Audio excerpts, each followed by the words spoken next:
Bonjour à tous et à toutes, c'est Nathan, j'espère que vous allez bien. Aujourd'hui, j'aimerais vous partager 5 clés qui vont permettre d'arrêter enfin de procrastiner. Donc la procrastination, l'art de reporter au lendemain. C'est vrai que quand on veut lancer un projet, je peux avoir des problèmes. C'est-à-dire à un moment donné, je vais lancer mon projet et c'est ce qu'on fait. Souvent, on lance un nouveau projet, un nouveau concept et sauf qu'à un moment, l'énergie est un peu moins haute, un peu plus difficile de s'y mettre. Il y a des jours où on dit qu'on va le faire et on le fait pas.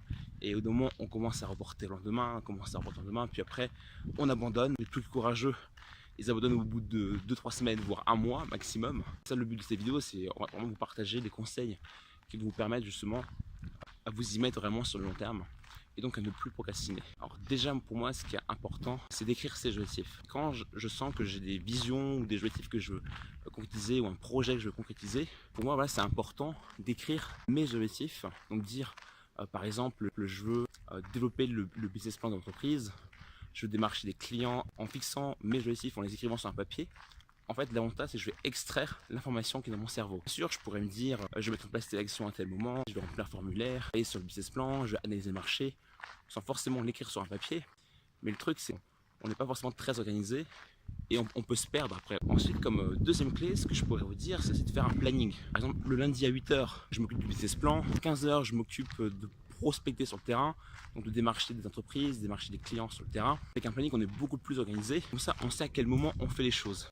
Après, il n'y a aucune garantie que ça marche, même avec un planning, mais en tout cas, ça augmente vos chances de vous y mettre, d'y aller, de passer à l'action. Ensuite, comme troisième clé, pour moi, clairement, c'est le fait de vous focaliser sur le moment positif. Alors, qu'est-ce que je veux dire par là? C'est-à-dire, parfois, on a des tâches à faire qui ne sont pas forcément très stimulantes. Donc, je peux être passionné par une entreprise. Par exemple, moi, je vais créer ma boîte, elle est géniale et tout. Mais finalement, je serais obligé de faire la gestion, je serais obligé de faire la compta, peut-être la comptabilité. Même si entreprendre, c'est un truc que j'adore faire, peut-être que la comptabilité, c'est pas le truc qui me passionne le plus. Par contre, je serais obligé de passer par là au moins au début. Après, je pourrais toujours déléguer, si je trouve un comptable par exemple, un expert comptable. Au début, je serais obligé de faire ça. Du coup, l'intéressant, c'est vraiment de visualiser le moment positif. C'est-à-dire visualiser quand vous avez terminé votre tâche. Parce que quand vous avez terminé votre tâche, vous dites ah ouais, quand j'aurai fini ma tâche, je serai vraiment libéré du temps. Comme ça, vous aurez plus de temps libre. Et pour moi, je trouve que c'est beaucoup mieux. C'est-à-dire vraiment, focalisez-vous sur le moment que vous avez achevé. Vraiment, même essayez de visualiser le sentiment d'achèvement quand vous avez accompli telle tâche. Ensuite, comme autre clé, c'est faire quelque chose qui vous plaît. Les choses sont beaucoup plus simples parce que ce qu'on fait, on aime faire. Parce que parfois, on procrastine, on reporte au lendemain. Parce que ce qu'on fait, on n'a aucune raison de le faire. On pourrait soit le déléguer, soit on pourrait créer un système qui permettrait de le faire à notre place. Mais voilà, en fait, c'est pas forcément nous de le faire. Et du coup, on se dit mentalement, oui, il faut que je fasse ça, il faut que je fasse ça.